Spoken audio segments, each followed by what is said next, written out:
Welcome to the coach trip. 7 couples on a 30-day tour of Europe.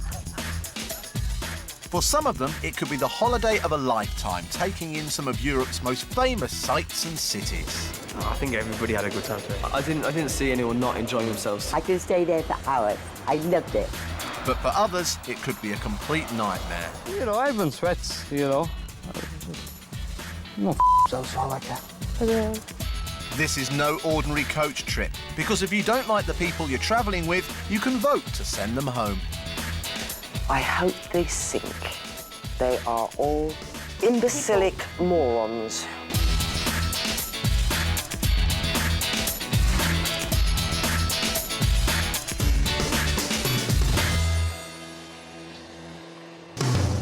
Currently travelling on the coach trip are husband and wife Brian and Renee. It looked awful. I had a big nose and big frown marks and the mouth sort of going like this and hair just sticking up like that. It was horrible and a flat head. Friends Debbie and Tracy. I had my fingers in my ear like that going, I was singing, I was going la da da da da da da because I could still hear it. Mother and son Paul and Maggie. But he's very good looking. Had I been 6 years younger? Yes. Good mates Suki and Winter. I just basically didn't want to take my top off and show the world how fat I am. Brothers Nathan and Gavin. I'm into artistic cultural experiences and in a way, although I didn't like the experience was an experience.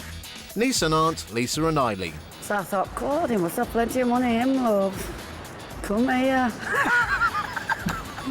Nurses Jane and Michelle. And then they bring on the horses, give them a bit of a spike, the back of the neck, make them bleed. Suffering, isn't it? And keeping his passengers in line is Brendan, their tour guide. I think they thought they were the flash London boys who'd arrived. All frock and no knickers, as we'd say in Yorkshire. Yesterday, day 24, the coach continued its tour of Spain, arriving at Zaragoza, where Gavin used his charisma on Lisa. Do you believe that dreams come true? I do. Eileen fell in love with a matador. Oh, I wish I was 20-odd years younger. Man, she still fancies me, I think, don't you? And Nathan tried to steal the limelight at a Spanish concert. Most of the eyes of the people that were there were on me and Gavin. I felt that. But at voting time, Nathan and Gavin received a yellow card and weren't happy that they got a vote from Debbie and Tracy. They've gone past the line now, and it's now time for them to you know, it's gone past the line. If the boys get another card today, they will have to leave the tour on day 25 of the coach trip. It's 8:15 a.m. in Zaragoza. All the passengers are up early and getting ready to leave. Today the coach has 2 stops, and the first is La Rioja in northern Spain. Unfortunately for Brendan, the day's not starting well. He's already got a luggage fiasco on his hands. No, it's just a bit disorganised this morning. I like things to be quite sharp, and we should have brought the coach near to the hotel because we had to trail across these busy roads and a car park with all the luggage, and a lot of them have got a lot of luggage. Paul and Maggie and Lisa and Eileen have brought so much luggage, it's unbelievable. I mean, they've definitely brought 3 kitchen sinks, never mind 2. And I just think they think it's Fashion Week everywhere we're going. Oh, well, I don't know if I can push that bloody trolley all over that road, love. I'm going to be shattered. Eventually, everything gets loaded and the luggage-laden coach heads off to its first destination, La Rioja. During last night's vote, Nathan and Gavin got a yellow card and a vote from Tracy and Debbie, which they weren't impressed with. Debbie and Trog-the-Log, they're not, excuse my French, p***ing us off, but they've gone past the line now. And today, they've drawn their battle lines on the coach. I believe in loyalty, and I believe honour. And honour as well, and at the end of the day, they've drawn the line on us, and we're going to draw the line on them. And unfortunately, the line's going to be a big fat black one right there. They're very much out for themselves, I think, especially now after yesterday's vote. I don't think they were too happy about that. I think they're like a couple of raging bulls inside. I think they're rather upset. I think their little plan backfired on them yesterday. I really don't think they expected yellow card. But it was either them or us, I feel, and hey-ho. But it's not only Debbie and Tracy who are having problems with Gavin and Nathan. Since they joined 2 days ago, the boys have made an effort to get noticed. I'm lost, I tell you. But they may have overstepped the mark with their fellow passengers. They're a little bit full of themselves, aren't they? You know what I mean? But they're only young, eh? The mother must have a nightmare. They're trying really hard. They're trying really hard to. They're trying really, really hard.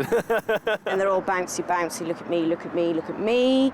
And sometimes they can be just a tad OTT and can get on my tits. Well, if the passengers think Gavin and Nathan are annoying now, just wait till their first activity. We're just going to have to housebreak the show, Gavin. Switch it up a little bit. Yeah. Hopefully the boys will get the chance to housebreak the show and switch it up a little when the coach arrives in Rioja.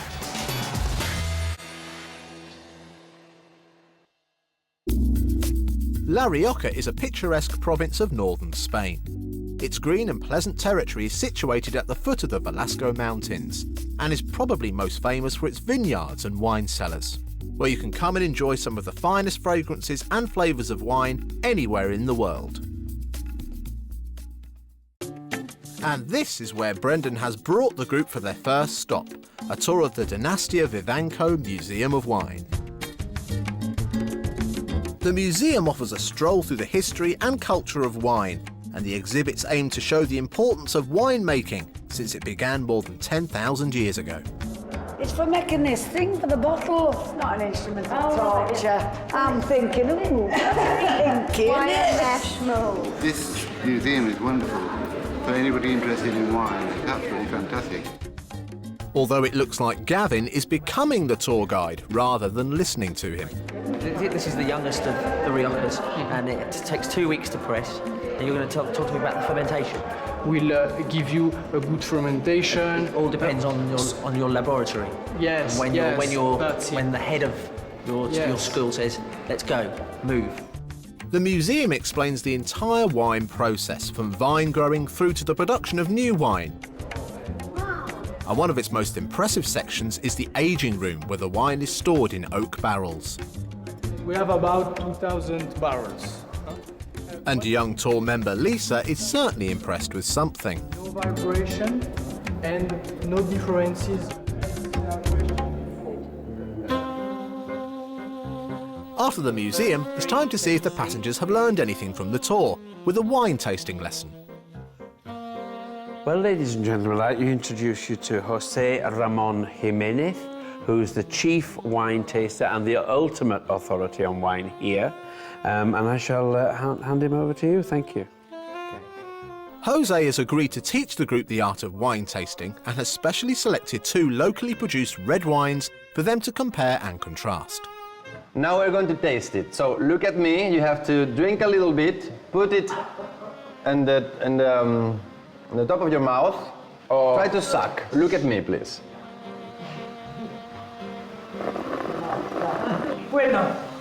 Bueno. Everyone has a go at describing the wines. So it's quite a full body, oaky, blackcurrant, maybe a bit of cherries and pepper. It's sort of oaky and full and blackcurrant. I found that a little bit too heavy, and you could taste it was heavy. It kind of made me cough in a certain way. But, yet again, Gavin thinks he knows just as much as the expert. It's soft, cherry, smooth, but in general it's got good legs. The colours show the age that it's spent in the barrels, from a light pink to a deep dark purple. There's a hint of spice. Compare it to perhaps a Merlot in France, but nice. A nice sort of, it would go well with a decent cheese. Thank you. Thanks. I think they just do it for the attention. I really do. I think they sit there and think, oh, you know, we want 15 or 20 minutes of the spotlight. Let's answer or ask whatever comes into our head. Doesn't think before he engages his mouth. So he comes out with a bit of rubbish sometimes, which is quite embarrassing to a man of that stature. And if Brendan's not embarrassed enough, Paul also decides to join in. I felt oaky, I felt at home, I felt running naked through bushes. Paul was at the back as well, and he sort of started going on about the fruitiness of the wine, and he became over camp. and he just went OTT about it. Cherries, okie, I love it, okay? So buy it. It was a bit embarrassing then because the examiner looked at me, and I keep getting these looks of disdain from certain guides, I think it started as far back as Venice. Then they look at you with a bit of compassion and they think, the poor boy, he's got to get on the coach with this rabble.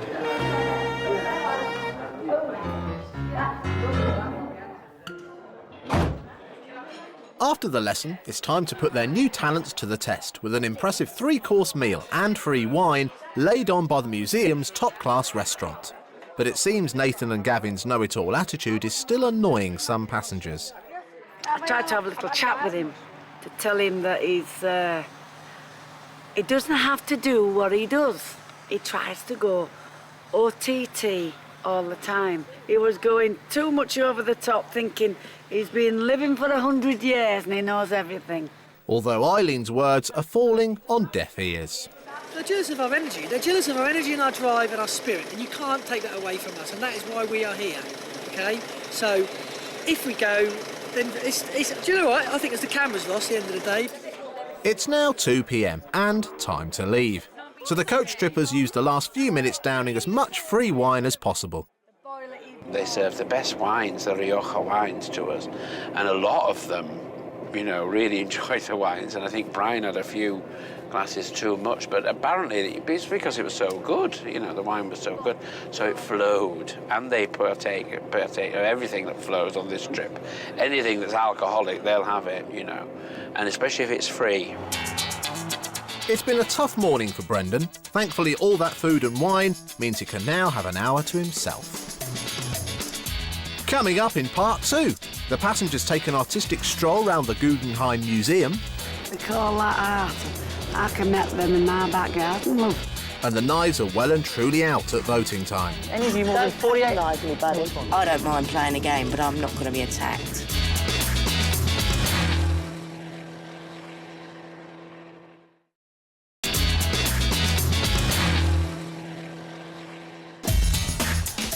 Today, the coach has visited the Spanish city of La Rioja, where the group have been taught how to taste wine.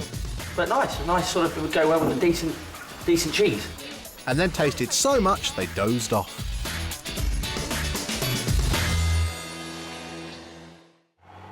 It's 4 p.m, and after a long nap, the coach trippers are all wide awake. The tour is on its way to its second stop, the Spanish city of Bilbao, and Brendan decides that the passengers would benefit from learning a little Spanish. So your general response is yes and no, obviously sí y no, and then we'll go on to a bit more challenging sort of phrases. And while some passengers can't help showing off... Sorry, Gavin, to drink I'd like some white wine. Para beber quiero el vino blanco. Para beber quiero el vino blanco. Other passengers find it a little tricky. I think there's a mistake on the bill. God, blimey.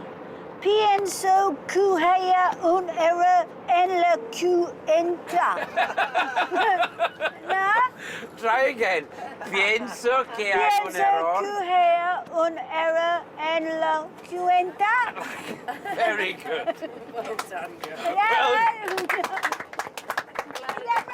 I know, you do very well, that's good, it's good. Renee may be having fun, but her attitude isn't to everyone's taste. Renee gets on my nerves just a little bit with... She's so much older than me, and yet I see her as a child, and it's really weird. I think it's in a case of some issues need to be faced there as an adult woman. I believe that she was in the entertainment business and probably quite a stunning woman when she was younger. It's getting old gracefully, I think. So she's going into her childhood. Tracy is still holding a bit of a grudge after yesterday, when Brian and Renee voted for them because Renee wasn't impressed with Tracy's portrait of her. If my hair really looks like that, I wish I'd had it cut. Apparently I didn't do Renee's hair correctly, and it has caused a major problem. Unfortunately, the whole art debate may get reopened as the coach arrives at its next stop of the day, the Guggenheim Museum of Art in Bilbao. The museum was designed by Frank Gehry's architectural firm and opened to the public in 1997. it immediately vaulted to prominence as one of the world's most spectacular postmodern buildings. And the Guggenheim Bilbao claims there isn't a single flat surface in the entire structure. Brendan leads the group inside to start the tour. OK, guys, this way, please. And their first stop is at a retrospective exhibition of one of Spain's contemporary Basque artists. Artist Jorge Oteiza was born in Spain in 1908 and died in 2003. His work examined the nature of space and emptiness in monumental minimalist sculptures, although our coach trippers don't seem that impressed. I think one of his first pieces we saw was Adam and Eve, and it looked like two monkeys, really, sat there together. And, of course, he was referring to our evolution from the apes, but they didn't see that. They just thought, oh, it looked like two monkeys. Eileen's equally unimpressed with Oteiza's most prevalent and best-known theme, called the disoccupation of the cube. They call that art. I must be thick, because it's like a lump of stone with a hole poked through. I can make them in my back garden, love. Meanwhile, Nathan is following in his brother's footsteps by asking the resident expert some important questions. Are they valuable? I mean, that's probably a stupid question to ask, but I'll ask it anyway. Of course, they are they are all a family of pieces of sculpture of a very important part of the production of Jorge Oteiza. So Right. How old is he now? he died Oh. in the year 2003. Okay. God rest his soul. Thank you. Nathan obviously showed his intelligence, you know, when he was running with the guide, because he asked how old Oteiza was, i.e. the present day. And of course, you know, she looked in dismay and disgust, as most of the guides have done on this trip, I may add.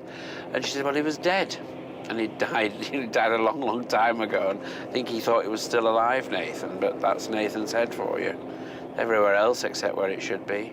But not everyone is embarrassing themselves. Artists Tracy and Lisa are absolutely loving it. I mean, this is right up my street. This really is. This inspires me, and it's frustrating for us as artists to hear them all be so flippant. You see, give me Van Gogh and a few flowers, sunflowers, and I know what I'm talking about. Some people find beauty in other things, don't they? It's not reality. No, no. It's an LSD trip, isn't it? LSD trip. They're still talking about it, and they'll probably still talk about it. See, bad publicity is still good publicity as far as an artist is concerned, so we'll leave them in their shallow worlds. Everyone's got an opinion on the art, but it's time to find out what they think of each other. It's 6 p.m, and Brendan rounds the group up for today's vote. On Coach Trip, the passengers' holiday will continue for as long as they remain popular with the other travellers. Because on this trip, at the end of every day, each pair vote privately for who they want off the coach. Whoever gets the most votes is awarded a yellow card. If they are given a second yellow card during the trip, they are sent home to be replaced by a new pair. There's a long journey ahead to tonight's overnight stop, so Brendan has decided to hold the vote on the coach. Gavin and Nathan and Suki and Winter both have yellow cards, but if they get another tonight, they'll have to leave the trip. Okay, so we'll start our voting this evening with Brian and Renee. Thank you. Tonight we are voting for Tracy and Debbie. Once again, we heard a rumour that they were going to vote for us today, so in retaliation we're voting for them before they do that. Ooh. Who's been spreading rumours? It was just somebody's general conversation, that's all. I shouldn't have been listening, you know. I was eavesdropping, really. This evening we are voting for Brian and Renee. I do find Renee a little bit tiring with baby voices and things like that, but that's part of her, I guess. Tonight we're going to be voting for Debbie and Tracy, because yesterday we didn't vote for you because we thought we got on better with you than the boys, and today we thought we've spent more time with the boys. Tonight we were voting for Tracy and Debbie. I find her a very abrasive person. She every time someone says something, she'll just try and beat them, you know, blatantly, you know, just like bang, like that. You know, not have a laugh. Tonight, Nathan and I will be voting for Tracy and Debbie. There's quite a few reasons, really. One, loyalty and honour. But also, I've clicked better with everyone else. Never going to either of them two. There's no chance of that. So there's no chance in a lifetime, so that counts them out. Okay. And I can't really find any common ground with them. Do you want to explain the loyalty, honour and respect bit? Yesterday, you came at us, and, you know, that wasn't, you know, the sort of loyalty and respect that we expected. That's fair enough. I've known you 5 minutes. I owe you no loyalty, honour. Well, fine. But do you know what? That comes back. From me to you, from you to me. End of story. I've not known any of you more than 20, 40. Sweetheart. I've not known any of you more than 48. Don't patronise me, buddy. Respond. I've not known anybody on this coach more than 36 hours, but I like to give trust instantly to a welcoming hand. And that's what we do. And you've respected my honesty. And that's what we I've been totally honest. This is a game.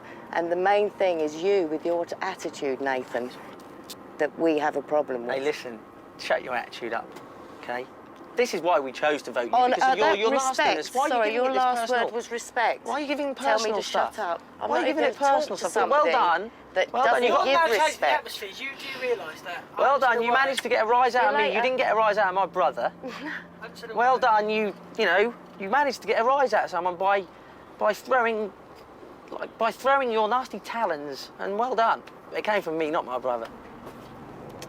Tonight, we are going to vote, and I'm hoping it's not going to cause atmosphere like that last one did, because I want a happy few days on the bus. And I hope we're going to be bigger. I'm going to vote, or we are going to vote, for Gavin and Nathan. On the first night, he was a little bit brash. He just came in a bit heavy with me, and I didn't like that, and used me as a little bit of bait for a laugh. It's fine. I'm perfect. Fine. Brilliant. Okay.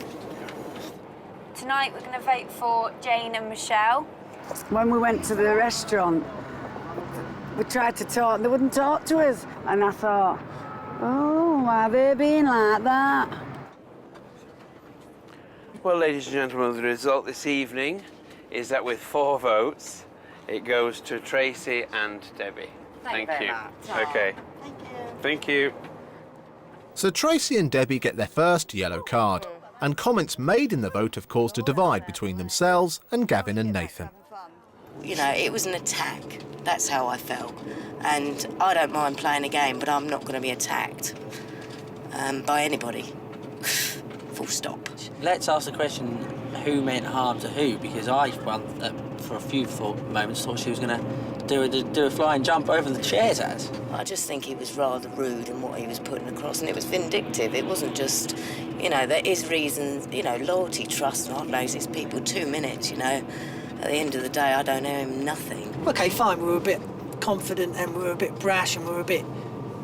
But, you know, you've got to have people like us in this world to make the world go round. It's been a very tense day for the coach trippers, but it's not all doom and gloom, because while some of the passengers have been driving themselves apart, Lisa and Winter have spent the day getting closer and closer, and their body language in the hotel bar seems to suggest their coach romance could be back on. Next time on Coach Trip, the tour heads to San Sebastian, where the passengers head out to sea. Explore an underwater world. Big boy, come down here and have some. That's a great bite by the looks of things. And Brendan gets to the bottom of Lisa and Winter's romance. He's already in, isn't he? Winter is already there. Yeah, but you never know. She's responding She's quiet to his touches and things.